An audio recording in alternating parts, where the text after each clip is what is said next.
irreverent, entertaining, cool. You're listening to LA Talk Radio.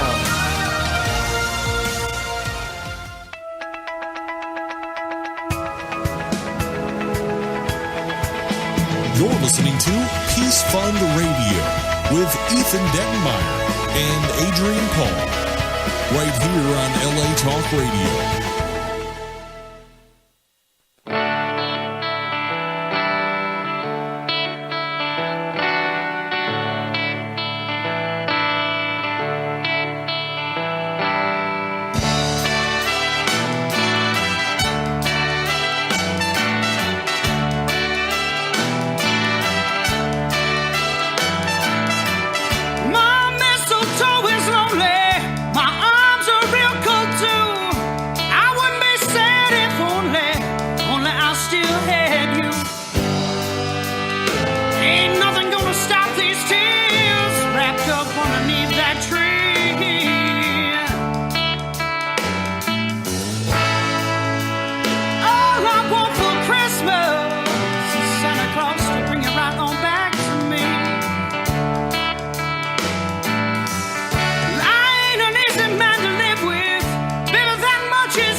To bring you right on back to me.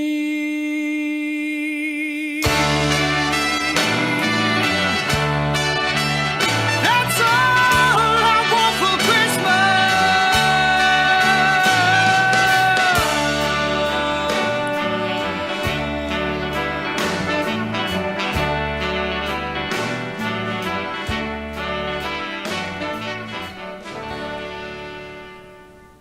Happy holidays. Good Peace Fund morning. Radio. John Beerley calling in from Indiana, the hero every week that brings us the hero of the week. Happy holidays, buddy. Happy holidays to you, Ethan Dettenmaier, our co-host with the most, the producer of Peace Fund Radio. How are you doing this morning? I'm fantastic. We all produce Peace Fund Radio in our different ways. It's it's a democratic effort here, and I want to say that's actually become one of my favorite Christmas songs, and not just because it's going to sound shameless, not just because it's on the Combat Radio Christmas album we did to benefit social services, but it just genuinely has become one of the best songs. Do you have the album yet, John? We should get you a copy of the album. I do have the album. It actually pop up on the album in an outtake. Who's the artist on that one again, Ethan? That vocal is killer. Yes, that is Dale Smollett of Soul Scratch. He's a regular on Combat Radio. He was actually at our Christmas benefit concert for homeless children, and he was part of our Christmas breakfast that we did just last Saturday for about almost 400 homeless children. He's a brilliant contributor, not just a great artist, but always one to get involved. And let me tell you, you learn a lot about somebody when you tell them their call time is 5, 6 in the morning in Valencia to help homeless kids all morning. That's definitely a character litmus test, if you will. And great to get involved. And it is a great song. It's a great band, so I expected nothing less than greatness, but it is a great song. And there are some good songs. And clearly, everyone's got their own favorites. So, John, I think next year we're going to have you cut a song personally for the Christmas album. We're going to have to do the John Beerley track. Maybe I could do a spoken word thing. I don't think anybody out there wants to hear me sing for any reason whatsoever, be it for a good cause or otherwise. I think you should do a spoken word version of let's say, God Rest Ye Merry Gentlemen, like the way Shatner did Rocket Man years ago.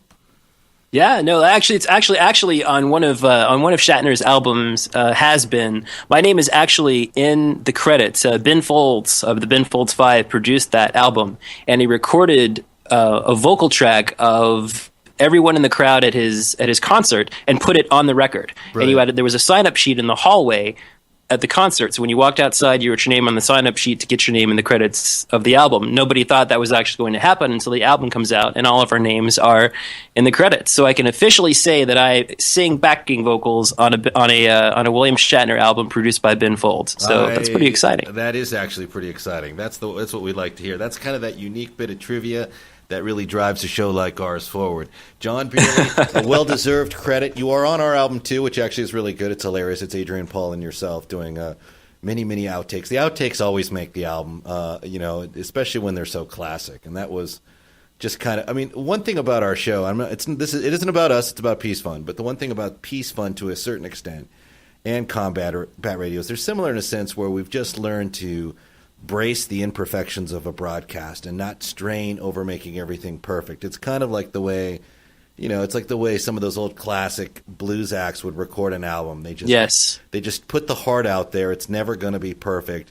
And that's part of what you kind of come to love about it. And the album really symbolizes that in a sense where there's outtakes on it. There's people going back and forth on it. There's people not sure what they're going to do on it. But as the album as a whole, with all the artists involved and the cause it supports, shows a lot of heart, actually. And a lot of really incredible people who just donated their time and their talent to a good cause. You've got to love that. As Ethan said, this is Peace Fund Radio, the official radio program of the Peace Fund, a charity founded by Adrian Paul, who many of you know from the Highlander TV series and movies, among many other film and television roles, to protect, educate, and aid children everywhere, which is important all around the year, but something we can particularly think about this time of the year when our thoughts turn to giving and doing things for each other. You can find the Peace Fund on the web at thepeacefund.org. Follow us on Facebook and Twitter.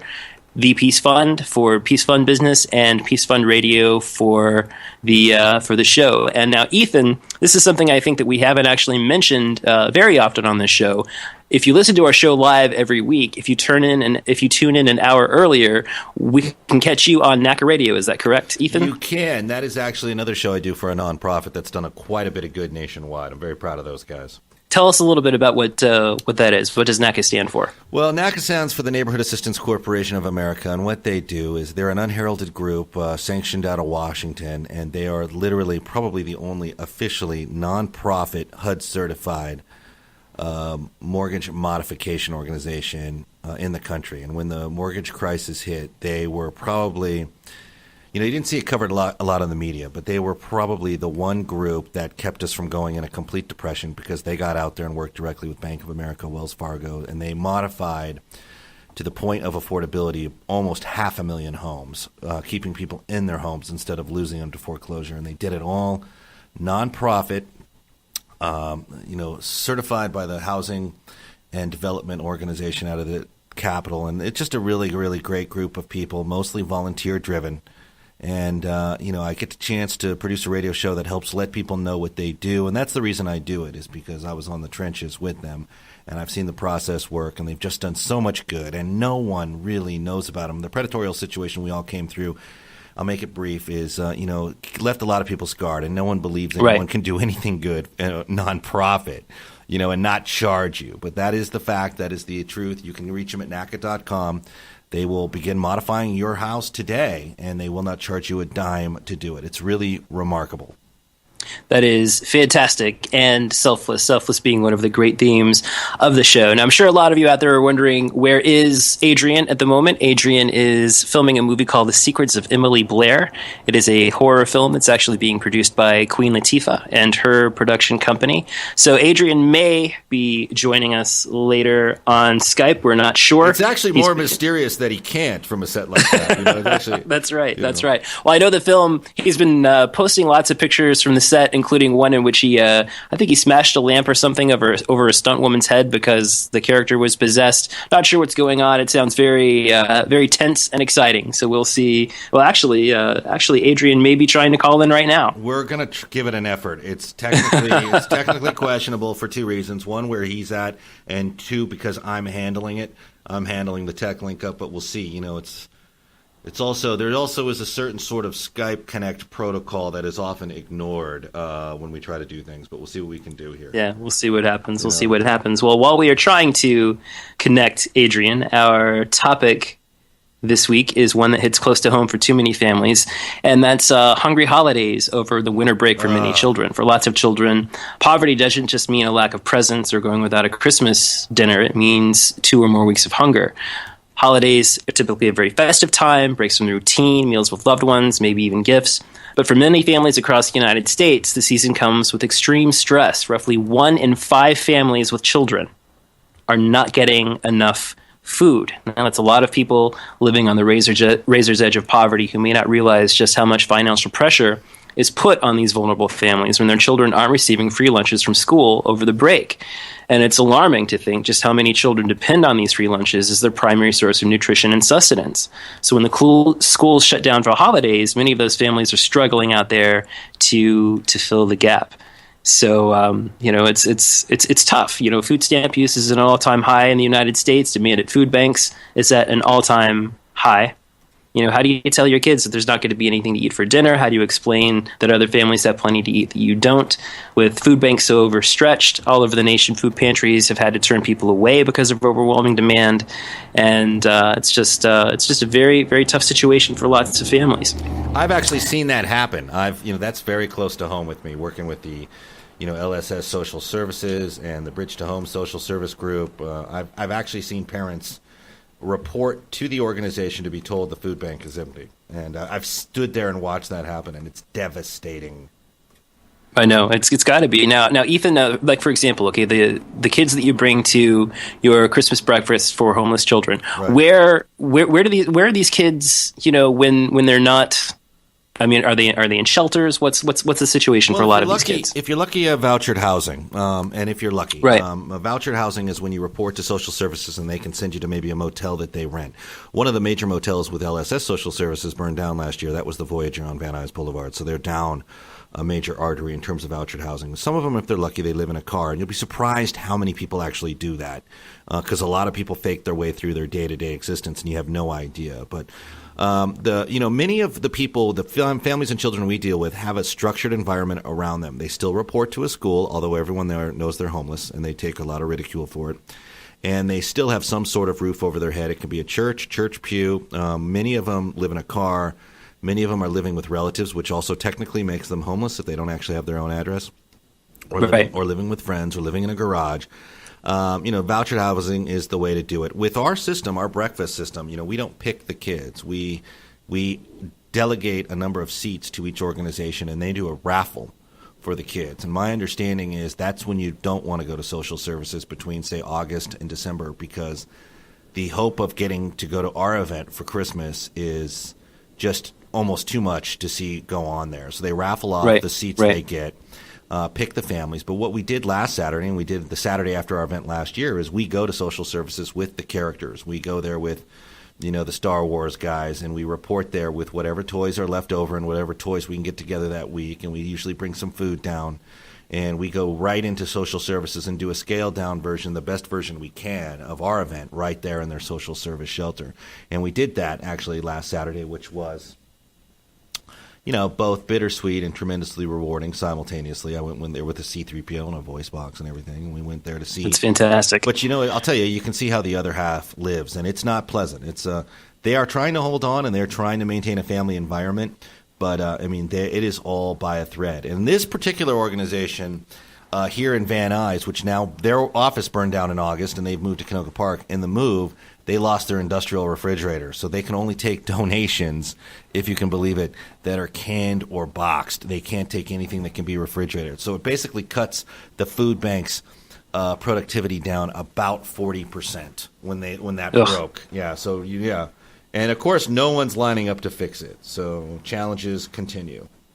Well, everyone, to see what Ethan's talking about, follow Ethan on Twitter at Combat Radio. And Ethan, your Facebook page is facebook.com/Combat Radio? Yeah, that's the best one to get it. And you can see the breakfast there. You can see our visit to social services there, all in an effort, honestly, to try to encourage other people to get involved. There's these organizations in every city, and none of them get the help they need, none of them. And we kind of post a lot of it to show how easy it is to really just kind of make someone smile and spread a little kindness and optimism. And we hope that other people start doing something similar in their towns. Well, for a lot of these kids who are out there who, school lunches and school meals are their only sources of income. It's easier during the academic year when these kids are getting those breakfasts and lunches at school. But when school's on break, a lot of children are going hungry. And it's not just a matter of sustenance or being hungry. There are other effects as well. For young people, as their brains are maturing, the ones who aren't getting enough food are falling farther behind in their studies from their better-fed peers. Even with school meals, food stamps, food banks, some kids just are not getting enough to eat. There was a recent national survey from an anti-hunger organization called Share Our Strength. Now, this survey found that more than half of teachers, have had to use have chosen to use their own money to buy food for kids in their class who are hungry. They know that hunger increases the chances of academic failure, which can push kids to unemployment or even crime if they end up having to drop out of school. And, luckily, school systems and communities do have lots of programs to get food to needy kids during breaks, but often the funding for that is short. Now, we're going to go through some facts here. Now, one of the things that we do on the show every week is we bring you facts and statistics that are often very difficult to hear. Nobody wants to hear about, children who are in difficult situations. But one of the reasons that we do this, and it's one of the reasons that, again, that I am honored to be a part of this with Adrian and Ethan every week, is that by telling these statistics, by sharing this information, we're hoping that somebody out there is inspired to help out and do something about it. Every charity that's out there was founded because someone was responding to some sort of specific need. And again, these are some of the statistics that are behind those amazing organizations out there. Nearly 1 in 5 children in America lives in a household that struggles to put food on the table. They may look no different from other children, but that's just the thing. Child hunger in America is often invisible, but those kids are hurting just the same. 16.2 million children live in households that lack the means to get enough nutritious food on a regular basis. As a result, they're struggling with hunger at some point during the year.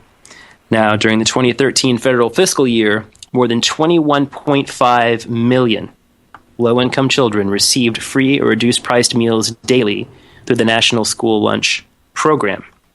That's a big number, larger than I would have expected, actually.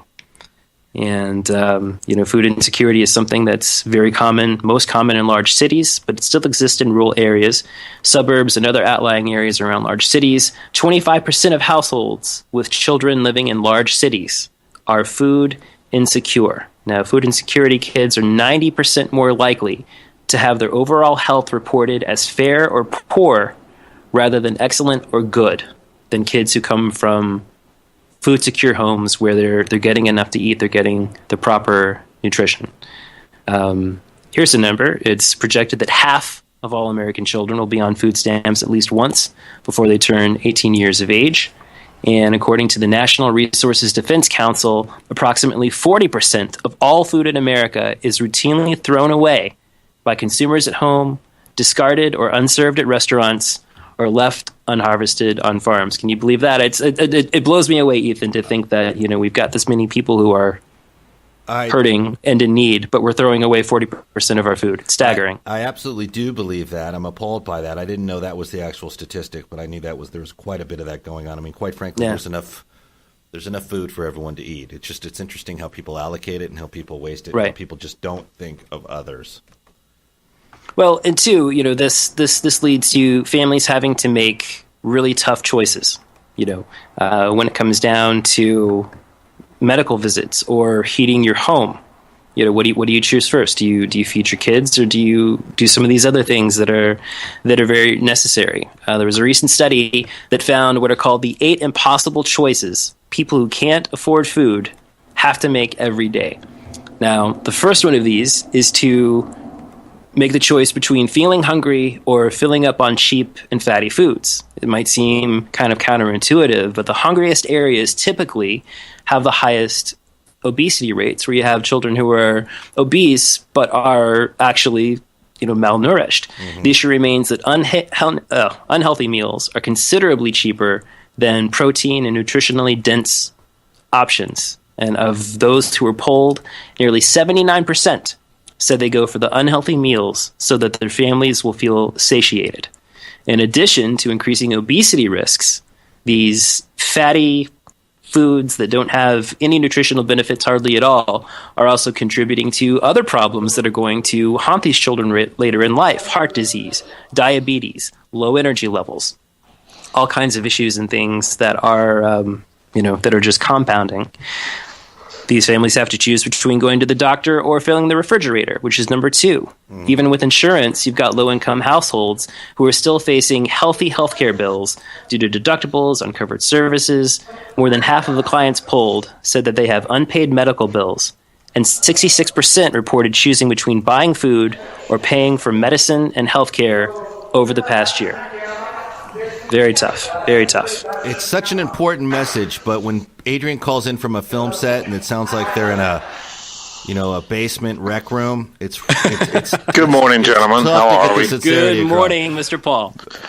Yes, I'm on a set right now, and I might have to jump back into the filming. Happy holidays. I thought I would come on just to see what we're discussing this morning. Obviously, you're talking about welfare, and there are so many different things that actually affect, kids. I mean, Ethan, you've been dealing with a lot of kids that, have issues with homelessness, which also must include hunger as well. Oh yeah, hunger's that's the main objective to be met. I mean, most of these kids don't eat. I mean, Adrian, you've been there with me. You've seen. I think you and I were there together when there was a sign on the door saying "Food Bank empty, no lunch today." Yeah, we actually have a picture of it, and it's interesting because we've discussed this before on the show. How even in your own store and at Christmas time, go to the food banks, find some stuff that's been sitting there for a while that you don't, not that it's out of date, but stuff that you've actually not going to use because it's something you don't like. Your mom bought it and you didn't like it, or your dad. Or your husband likes a certain thing, but he's not going to eat it because you've got 10 of them. Mm-hmm. I mean, a lot of pantries have things that we don't use, much like garages.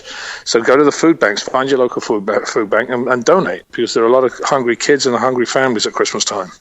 Yeah, good plan. Good plan. You can also go to the market and find things that are on closeout and get it cheap and just drop it off. Soup's a big one. Soup, bread, things like that.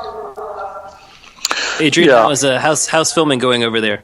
Oh, it's fabulous. I think they've just found me and they want to pull me back in again to do another take. So I'm going to come back in. And we walking on set. Are they ready for me? Yeah, they're ready for me.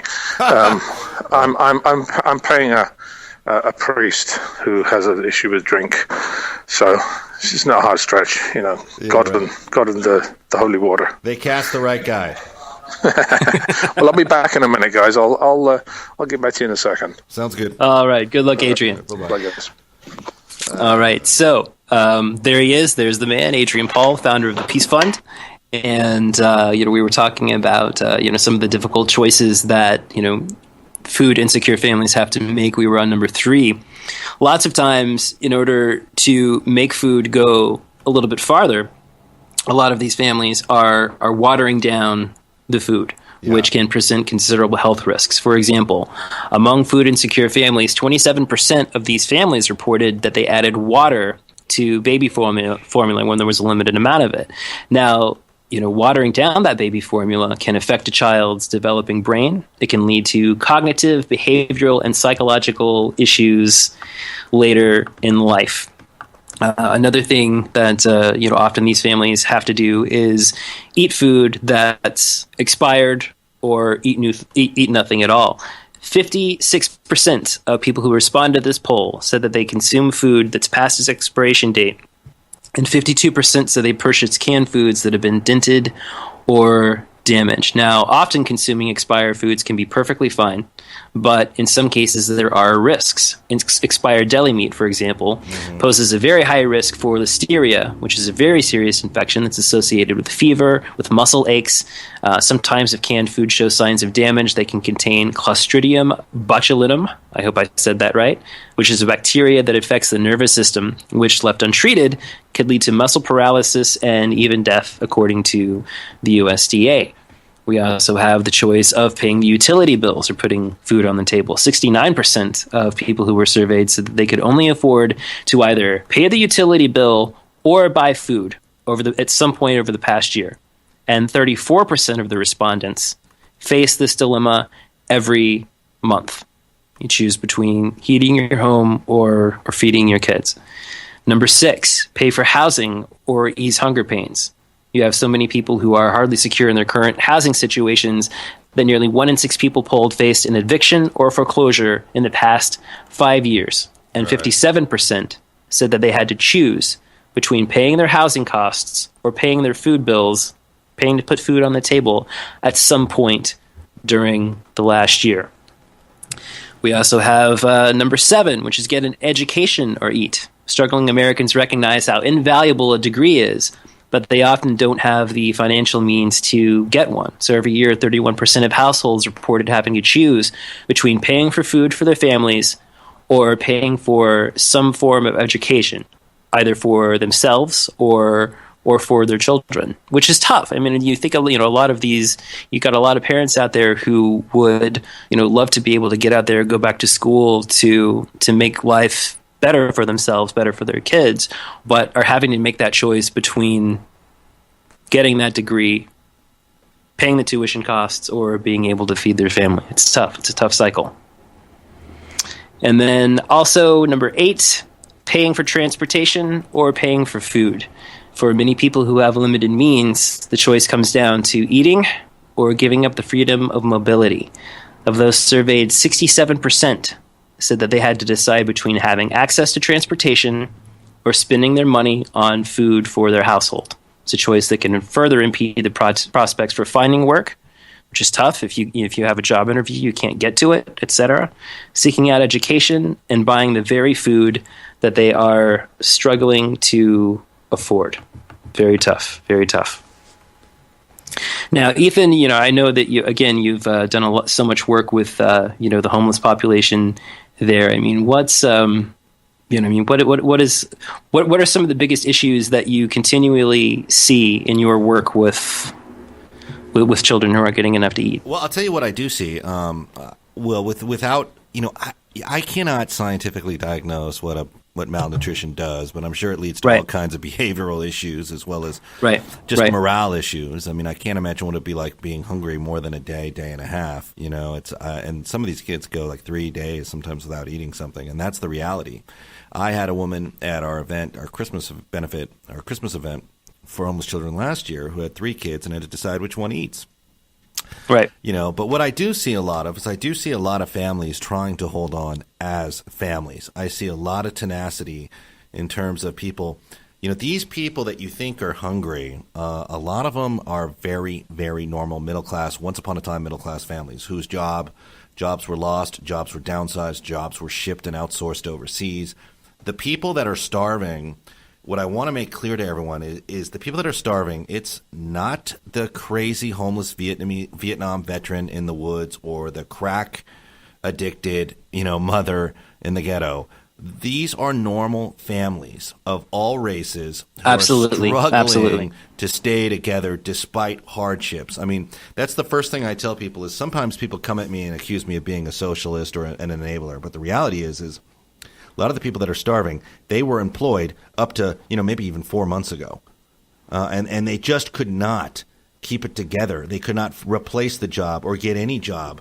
So I see a lot of actually encouraging signs despite the hunger out there I see people that are trying to hold it together as a family unit, that try to get these kids to school, that try to keep them in the Boys and Girls Club, to try and keep them in after-hours programs that help them benefit.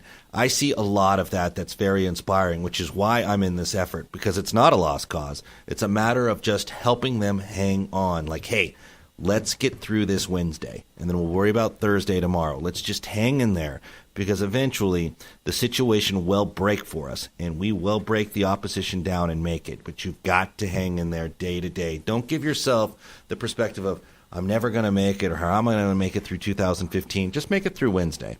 So that's what I see. I see a lot of both inspiration and I see a lot of frustration, because you can't have a guy, a political person who's making hundreds of thousands of dollars from lobbyists standing there in a $10,000 suit telling us we're the greatest nation on earth, when just a block from your house there's probably someone starving close to death. Yeah.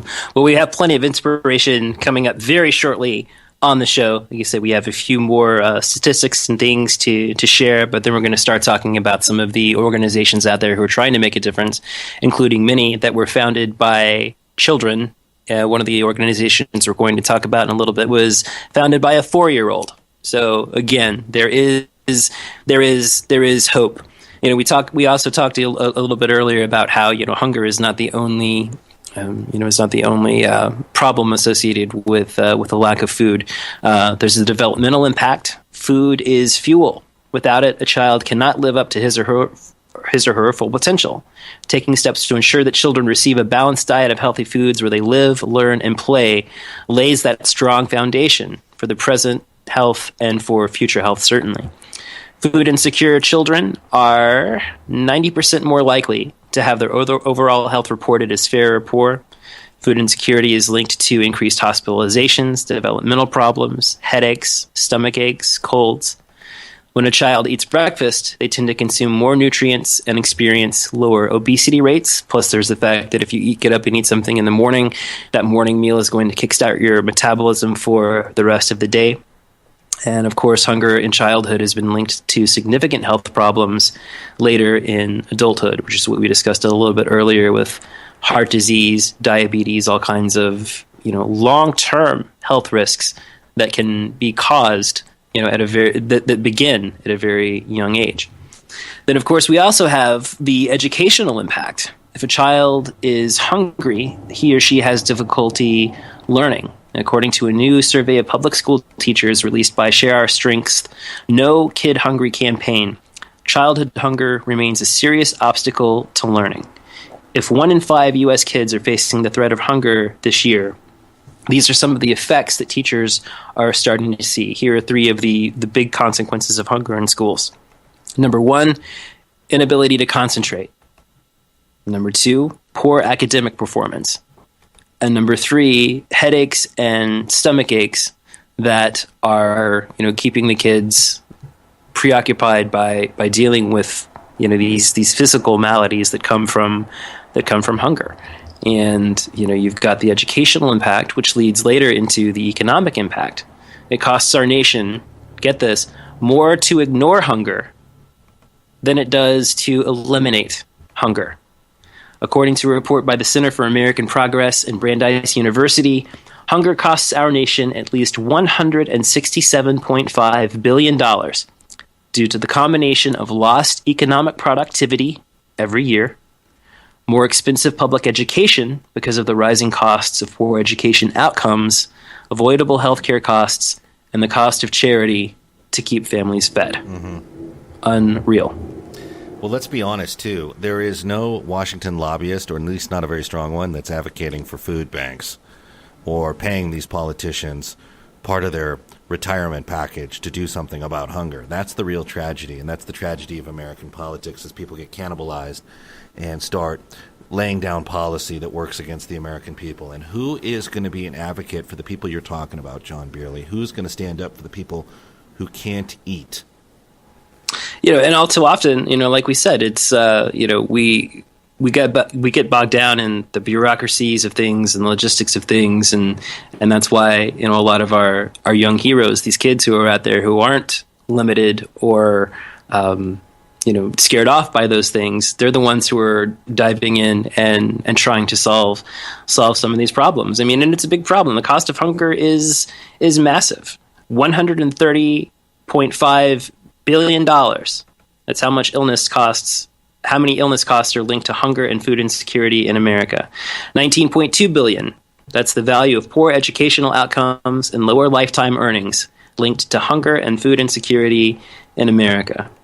And the amount of charitable contributions that are needed to address hunger and food insecurity in America, $17.8 billion every year.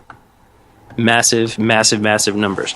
But again, as we mentioned earlier in the program, yes, these statistics are difficult to hear. These numbers are very worrying, but there are lots of organizations out there that are working hard to turn the tide. Now, one of those organizations is called No Kid Hungry, which you can read about at nokidhungry.org. The No Kid Hungry campaign connects children in need with nutritious food, teaches their families how to cook healthy, affordable meals. The campaign also engages the public to make ending hunger a national priority. They're working to end child hunger in America by connecting kids to effective nutrition programs like school breakfast, like summer meals. This work is accomplished through No Kid Hungry's network, which is made up of private citizens, government officials, business leaders, and others who are providing innovative hunger solutions in their communities. They have a Cooking Matters program, which educates and empowers low-income families to stretch their food budgets so that their kids get healthy meals at home. The Cooking Matters initiative teaches its participants to shop strategically, to use nutritional information to make better, smarter, healthier food choices, and to cook delicious, affordable meals at home. And again, that education is one of the most important, aspects of this. Feeding America is another one of the big organizations out there. You can find out all about them at feedingamerica.org. Feeding America's mission is to feed America's hungry through a nationwide network of member food banks and engage the country in the fight to end hunger. Feeding America is the nation's largest domestic hunger relief organization. The nationwide network of food banks provides more than 3.3 billion meals to virtually every community in the United States through food pantries and meal programs. They also have a backpack program that helps hungry children by providing them with nutritious, child-friendly, and easy-to-prepare food to take home on the weekends and school vacations in places where other resources are simply not available. And this is all very important, especially at this time of year when the food banks are seeing that increased demand as people want to celebrate the holidays. So again, together we can all make a difference to help families in need. We all have the ability to do that. And I think, obviously, we have events like Ethan's, Christmas breakfast for homeless children, which is absolutely amazing. And I know that Adrian had recently done the Peace Fund games with the Peace Fund, which was a celebrity paintball tournament. So there are a lot of people are out there working really hard right now, Ethan, and it's always good to give those people a little thanks and recognize what they're doing, in the hopes, especially, that it might inspire somebody else to get out there and make a difference. Yeah, that's all it takes. It doesn't take. It's not a Herculean effort to just extend a little kindness. I mean, that's the thing. Right.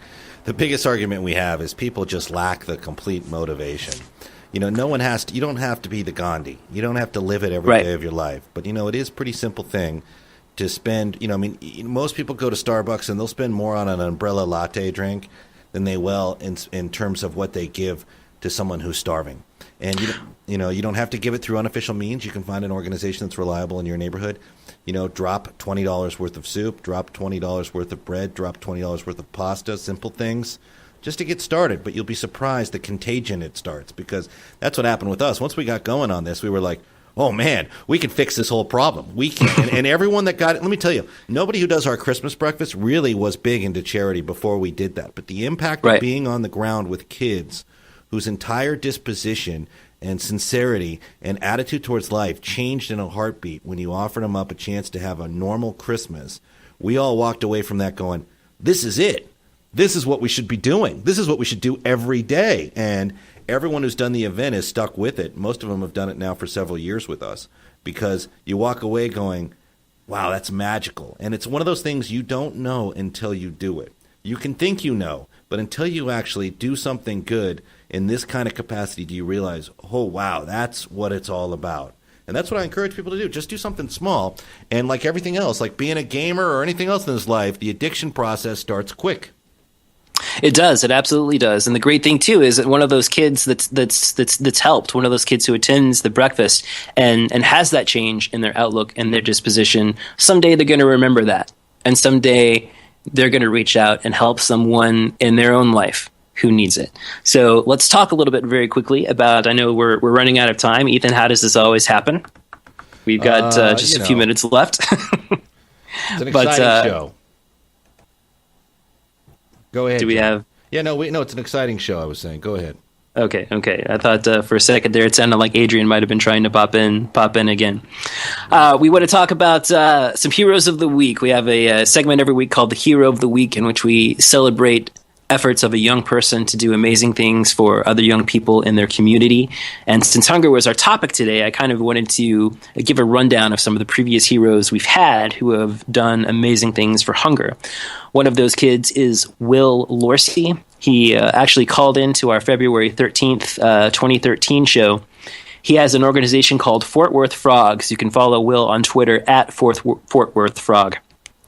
Now, Will founded Fort Worth Frogs, which stands for Friends Reaching Our Goals, back in 2010 when he was only 7 years old.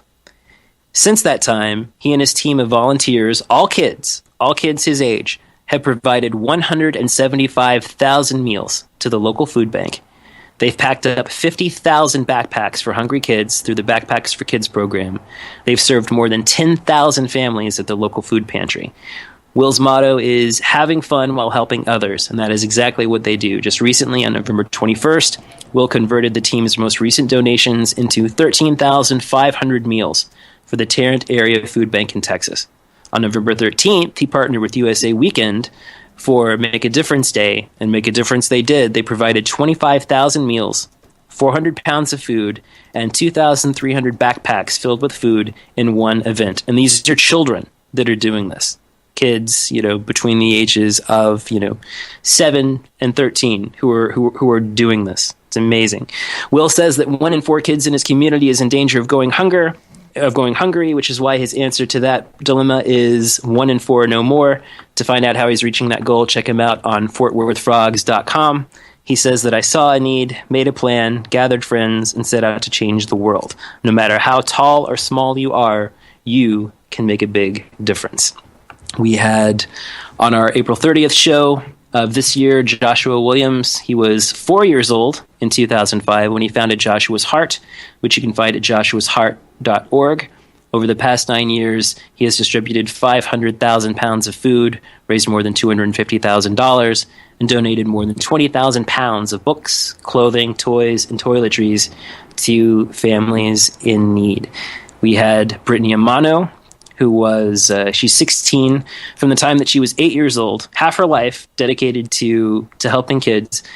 From the time she was 8, Brittany experienced homelessness and domestic violence within her own family, but she also witnessed the power of the helping hands that offered aid at times of need.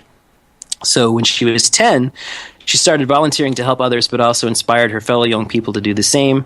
She has a nonprofit called Hawaii's Future Isn't Hungry, which has raised more than $600,000 and collected more than 84,000 pounds of food with more than 400 young volunteers.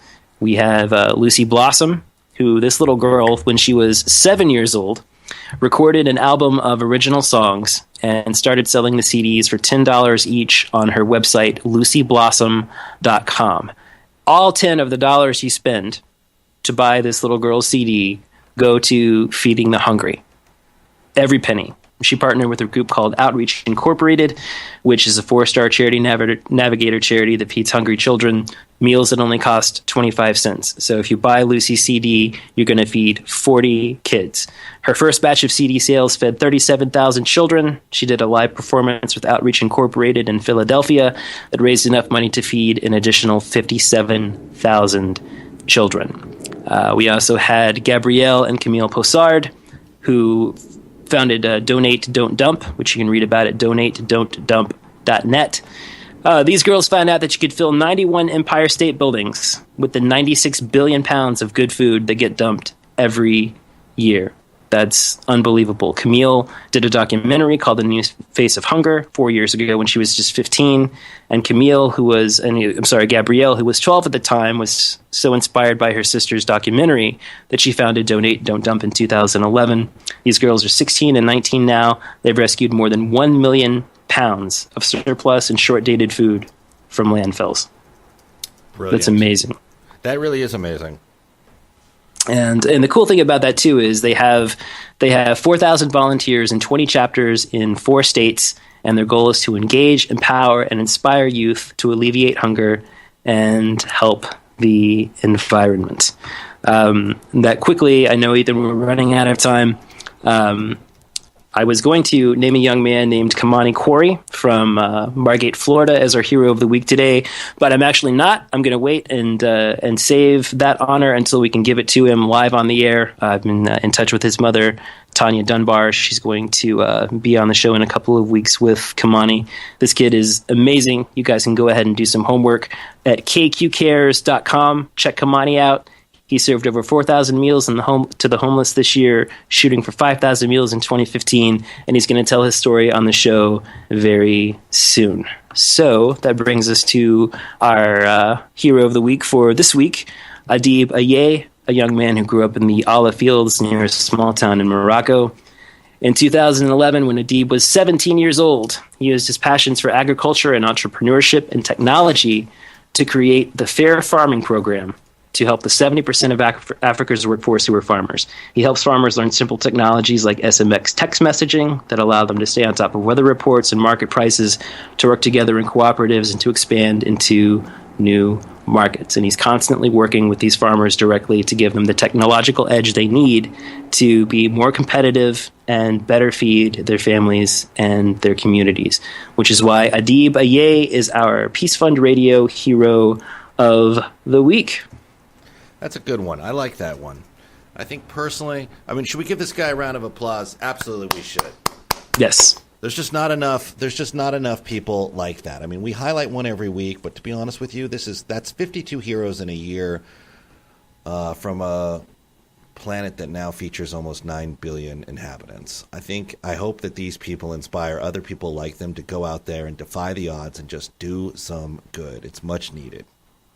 Yes, and if you're a listener out there who knows a young person in your life who's working hard to make a difference for others, I want to hear the story. Drop me an email at johnb@thepeacefund.org. Put Hero of the Week in the subject line, and we will do our best to get that story told on the air. Yeah, and justifiably so. I think these people do need the recognition they deserve. I think personally, I'm hoping it turns into something much more inspirational. We're going into Christmas 2014, and we're in a constant conflict of good versus evil, so to speak, but bad versus good, hardship versus triumph, and these kids really do keep us aware that with a little bit of a fight, we can change things for the better, and we are, in fact, on the right track. Yes, and always, you can help us out at the Peace Fund anytime. You can go to thepeacefund.org to find all the ways that you can donate. We have a GoFundMe this year, gofundme.com/peacefund. You can go to smile.amazon.com and register to send a portion of all your proceeds of what you buy on Amazon this year to the Peace Fund. If you've got someone in your life who doesn't really need anything this Christmas, you could always make a donation to the Peace Fund in their name as a great Christmas gift. And of course, again, follow us Twitter and Facebook, the Peace Fund Radio. Follow Ethan at Combat Radio. Follow Adrian, who is currently fighting, it sounds like, demons and alcohol. Yes. On the set of on the set of The Secrets of Emily Blair at Adrian Paul 1. We would like to, as always, thank the Speechly family for making this show possible by providing funding for 2 years. And Ethan, are we ready for our closing quote? You've got about 45 seconds. So before your closing quote, John, why don't you give us your holiday wish? My holiday wish is to just be kind. Be kind to people. It's so easy. It's so easy to be kind. It's free to be kind.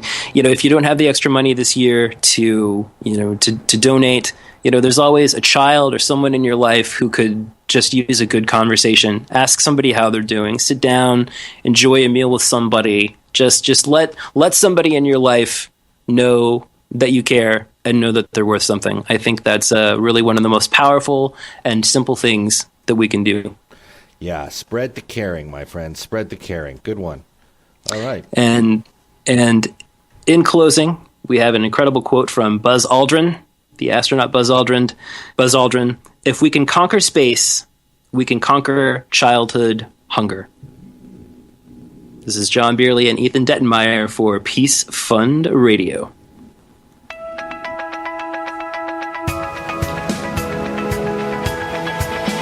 You're listening to Peace Fund Radio with Ethan Dettenmaier and Adrian Paul, right here on LA Talk Radio.